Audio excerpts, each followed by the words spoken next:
एक मक्खी इंसान के साथ क्या कर सकती है, ये आपने फिल्म में जरूर देखा होगा। लेकिन अगर मैं आपसे कहूं कि अब सच में मक्खियां जान ले रही हैं, तो क्या आप यकीन करोगे? शायद नहीं, पर ये सच है कि मक्खियां जान ले रही हैं। और दिक्कत ये भी है कि यह मक्खी जान भी सिर्फ बच्चों की ले रही है। दरअसल एक वायरस है जो बहुत तेजी से फैल रहा है, जिसका नाम है चांदीपुरा वायरस। इस वायरस के लिए गुजरात में 8,500 से ज्यादा घरों और 47,000 से ज्यादा लोगों का स्क्रीनिंग की गई है। राज्य सरकार ने सभी के लिए एडवाइजरी जारी की है। चांदीपुरा वायरस की खबर आने के बाद से पूरे देश में हड़कंप मचा हुआ है। देश की हेल्थ एजेंसियां अलर्ट हो गई हैं। वहीं डॉक्टर्स का कहना है कि ये वायरस मक्खियों से ज्यादा फैलता है।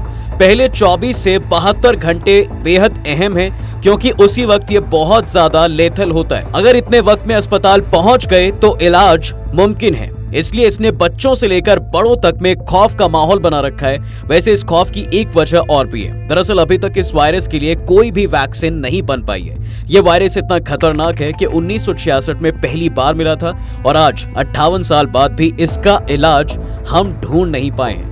लेकिन हाँ, ये जरूर है कि इससे बचा जा सकता है। इस वीडियो में मैं आपको सब कुछ बताने वाला हूँ कि ये वायरस है क्या, कैसे इसका नाम चांदीपुरा वायरस पड़ा, इसके सिम्टम्स क्या हैं और सबसे ज्यादा जरूरी, इससे बचा कैसे जा सकता है। तो वीडियो को लास्ट तक जरूर देखना। चलिए शुरू करते हैं। देखिए, मानसून में कई तरह के इन्फेक्शन तेजी से पैर पसारने लगते हैं। अभी कोरोना वायरस से हुई लाखों मौतों के बाद देश कुछ संभला ही था कि अब एक और नए वायरस ने दस्तक दे दी है। इसको चांदीपुरा वायरस कहा जा रहा है। चांदीपुरा वायरस की खबर आने के बाद से पूरे देश में हड़कंप मचा हुआ है। ऐसे में देश की हेल्थ एजेंसियां अलर्ट हो गई हैं। जानकारी के मुताबिक गुजरात के साबरकांठा और अरवली जिले में चांदीपुरा वायरस की चपेट में आने से 4 बच्चों की मौत हो गई है। बच्चों की मौत से इलाके में सन्नाटा पसर गया। पुणे के नेशनल इंस्टीट्यूट ऑफ वायरोलॉजी की रिपोर्ट के मुताबिक देश में अब तक चांदीपुरा वायरस के 29 सस्पेक्टेड केसेस हैं, जिसमें से 15 मरीजों की मौतें हो चुकी हैं। द हिंदू की एक रिपोर्ट के मुताबिक हेल्थ डिपार्टमेंट के अधिकारी ने बताया कि 15 बच्चों की मौत अब तक हुई है।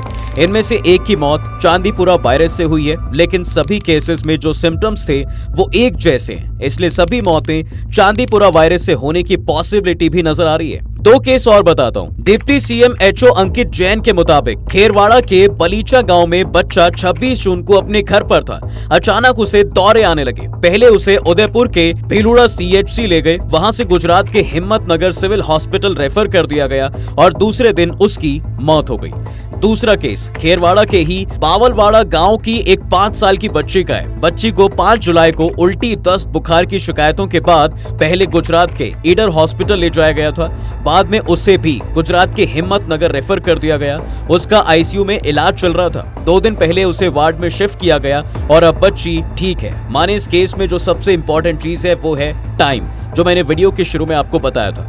दरअसल होता यह है कि चांदीपुरा वायरस के सिम्टम्स फ्लू से काफी मिलते जुलते हैं, जिसकी वजह से लोग इस बुखार को नजरअंदाज कर बैठते हैं। इसलिए हमें इससे अच्छे से समझने के लिए पहले तो ये समझना होगा कि वायरस होता क्या है। पहले थोड़ी डिटेल वाले तरीके से समझो, उसके बाद आसान भाषा में भी समझाऊंगा। तो वायरस बेसिकली एक माइक्रोस्कोपिक ऑर्गेनिजम्स होते हैं जिसमें होस्ट की जरूरत होती है, जिससे कि वो रिप्रोड्यूस और रिप्लिकेट होते हैं, क्योंकि उनके पास ना तो सेल्स वाले फीचर्स होते हैं जिससे वो खुद को सेल्स की तरह रेप्लिकेट कर सके, और ना ही वो इक्विपमेंट्स होते हैं। अब ये होस्ट कोई इंसान, पेड़, जानवर या बैक्टीरिया कोई भी हो सकता है। अब समझे? चलो अगर नहीं समझे तो कोई बात नहीं, अब आसान भाषा में भी समझाता हूँ। अब मान लीजिए वायरस एक कीड़ा है, लेकिन अगर ये अकेला पड़ा है तो ये मरा हुआ है। यानी वायरस के पास अगर कोई होस्ट, माने किसी इंसान का शरीर, जानवर का शरीर, पेड़, पत्ता या कोई भी जिंदा चीज नहीं है, तो वो इनएक्टिव है। और इनएक्टिव रहते हुए ये कुछ नहीं कर सकता, माने बिल्कुल नाकारा चीज है। लेकिन जैसे ही से कोई होस्ट मिलता है, माने ये आपकी बॉडी या जो भी मैंने होस्ट बताए थे उसमें से कोई एक भी मिल जाता है, तो ये बन जाते हैं अपने मिर्जापुर वाले गुड्डू भैया। माने पूरा भौकाल दिखाने लग जाते हैं। होस्ट मिलते ही ये खुद को मल्टीप्लाई करने लग जाते हैं, माने 1 से 2, 2 से 4, 4 से 16। इसलिए अगर बुखार नहीं उतर रहा है तो टेस्ट कराओ, क्योंकि जितना ज्यादा टाइम वायरस को मिलेगा ये उतना ही ग्रो करेगा। और अगर चांदीपुरा वायरस है तो टाइम विंडो मैंने आपको बता ही दी कि 24 से 72 घंटे। अब जब वायरस आप समझ गए हैं तो अब हम चलते हैं चांदीपुरा वायरस की तरफ। चांदीपुरा वायरस कोई नया वायरस नहीं है। चांदीपुरा वायरस एक RNA वायरस है जो सबसे ज्यादा फीमेल फ्लोबोटोमाइन मक्खी से फैलता है। इसके फैलने के पीछे मच्छर में मिलने वाले एडीज जिम्मेदार हैं।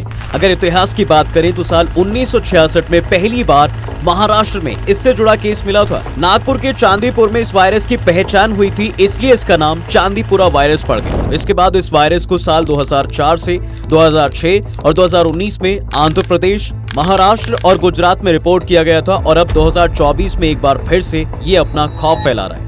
अगर इस वायरस की बात करें तो 15 साल से कम उम्र के बच्चे सबसे ज्यादा इसके शिकार होते हैं। उन्हीं में मृत्यु दर भी सबसे ज्यादा रहती है। डेथ रेट की बात की जाए तो इसमें डेथ रेट 56 से 76% तक है। माने अगर 100 लोग बीमार हैं तो 56 से 76 लोगों की इसमें जान जा सकती है। इस वायरस की सबसे बड़ी दिक्कत यह है कि चांदीपुरा के इलाज के लिए आज तक कोई एंटीवायरल दवा नहीं बनी है। माने जैसे कोरोना वायरस के लिए कोवैक्सीन और तमाम तरह के वायरसेस के लिए जो स्पेशल वैक्सीन बनी है, वैसे इसके लिए पिछले 58 सालों में ऐसी कोई वैक्सीन नहीं है। इसकी वजह यह है कि कोई इसके मैकेनिज्म को समझ नहीं पाया है। इस मैकेनिज्म में अगर दवा या वैक्सीन डेवलप की जाए तो चांदीपुरा वायरस फैलाने वाले सोर्सेज पर कंट्रोल रखा जा सकता है। हालांकि BHU यानी बनारस हिंदू यूनिवर्सिटी ने यह काम करके दिखाया भी था, वो भी बताऊंगा, पर उससे पहले इस चांदीपुरा वायरस के बारे में और इन्फॉर्मेशन आपको बता देता हूँ। अब ये देखते हैं कि ये वायरस काम कैसे करता है, या फिर यूं कहूँ कि ये वायरस काम खराब कैसे करता है। इसके बाद इसके सिम्टम्स देखेंगे और इससे बचा कैसे जा सकता है वो भी देखेंगे। चांदीपुरा वायरस की बात की जाए तो इन्फेक्शन के दौरान शरीर के माइक्रोग्लियल सेल्स में माइक्रो RNA 21 के नंबर्स बढ़ने लगते हैं। इससे सेल्स में फॉस्फेट्स और टेंसिन होमोलॉग यानी PTEN सब्सटेंस का सिक्रेशन कम हो जाता है। इससे इंसानों को माइक्रोग्लियल सेल्स में nuclear factor kappa light chain enhancer of activated B cells यानी NF कप्पा BP65 या साइटोकाइंस की एक्टिवेशन बढ़ जाती है। इससे आपके दिमाग में सूजन हो जाती है। इससे तेज बुखार, उल्टी, ऐंठन और कई मेंटल इलनेस आ जाती हैं। इसकी वजह से मरीजों में इंसेफेलाइटिस के सिम्टम्स भी दिखने लगते हैं और मरीज कोमा में चला जाता है। कई बार तो मौत तक हो जाती है। इन सिम्टम्स को एक्यूट इन्फ्लाइटिस सिंड्रोम यानी AES की कैटेगरी में रखा गया है। अब आते हैं स्टडी पर। देश में पहली बार वाराणसी के काशी हिंदू विश्वविद्यालय यानी BHU के साइंटिस्ट ने चांदीपुरा वायरस का तोड़ निकालने का दावा किया था। साइंटिस्टों का कहना है कि ह्यूमन ब्रेन में किस तरह से इस वायरस का इन्फेक्शन फैलता है, इसका पता लगाया गया है। ऐसे में अब इस गंभीर बीमारी की वैक्सीन भी बनाई जा सकती है। दरअसल वायरस इन्फेक्टेड सैंड फ्लाइज और मच्छरों से फैलने वाली इस बीमारी को लेकर लोगों को जानकारी ना के बराबर थी। लिहाजा यूपी, बिहार और महाराष्ट्र में हर साल हजारों बच्चों की जान चली जाती थी। अब इसके मैकेनिज्म का पता चलने के बाद इस बीमारी पर कंट्रोल किया जा सकता है। IMS BHU में मॉलिक्यूलर बायोलॉजी यूनिट के चीफ प्रोफेसर सुनीत सिंह और उनकी रिसर्च स्टूडेंट नेहा पांडे ने इस मैकेनिज्म की डिस्कवरी की है। असल में इस इन्फेक्शन से दिमाग में होने वाली सूजन पर रिसर्च की गई थी। ये रिसर्च जाने माने international magazine journal of biomedical science में भी पब्लिश हो चुकी है। हालांकि अभी तक इसकी कोई भी वैक्सीन नहीं बन पाई है, इसलिए अभी इससे जितना हो सके उतना बचना ही ज्यादा सही है। अब इस वायरस के सिम्टम्स को देख लेते हैं और फिर आखिर में बचने के तरीके में बात करेंगे। चांदीपुरा वायरस के सिम्टम्स की बात करें तो इस वायरस से इन्फेक्टेड पेशेंट्स को बुखार की शिकायत होती है। इसमें फ्लू जैसे ही सिम्टम्स होते हैं और तेज एंसेफ्लाइटिस होती है। एंसेफ्लाइटिस एक ऐसी बीमारी है जिससे दिमाग में सूजन की शिकायत होती है। डॉक्टर्स का कहना है कि इसमें पहले 24 से 72 घंटे बेहद अहम है, क्योंकि उसी वक्त ये बहुत ज्यादा लेथल रहता है। अगर इतने वक्त में अस्पताल पहुंच गए तो इलाज मुमकिन है। इसके अलावा उसमें उल्टी, दस्त और सिरदर्द भी आम है। इसलिए अगर आपको इनमें से कुछ भी लग रहा है तो जितना जल्दी हो सके डॉक्टर के पास जाएं और डॉक्टर की सलाह के हिसाब से इलाज करें। खुद डॉक्टर बनने से हो सकता है कि आपको कभी फायदा हो गया हो, पर ऐसी चीज में रिस्क लेना सही नहीं है। अब आखिर में आते हैं इससे बचने के तरीके पर। चांदीपुरा वायरस के सिम्टम्स फ्लू की तरह ही होते हैं। ऐसे में इससे बचने के लिए भी वही सब करना होता है जो आपको एक नॉर्मल फ्लू से बचने के लिए करना होता है। इससे बचने के लिए हमें मच्छर, मक्खी और इंसेक्ट से बचना सबसे जरूरी है। इसके लिए बच्चों को रात में और सुबह शाम फुल स्लीव्स के कपड़े पहनाएं। मच्छरों और कीड़ों से बचने के लिए रात में नेट का इस्तेमाल करें। मॉस्किटो रिपेलेंट का इस्तेमाल करें। खिड़की और दरवाजों को बंद रखें। घर के अंदर मच्छर ना आने दें। कहीं पर भी पानी जमा ना होने दें। ये मौसम बरसात का मौसम है तो इसमें मक्खी काफी आती है। इसलिए साफ सफाई को मेंटेन करें और कहीं भी पानी जमा ना होने दें। मुझे पता है कि आप ये सोच रहे होंगे कि ये तो बेसिक है, लेकिन मेरे दोस्त, ये बेसिक सी चीज आपकी जान बचा सकती है।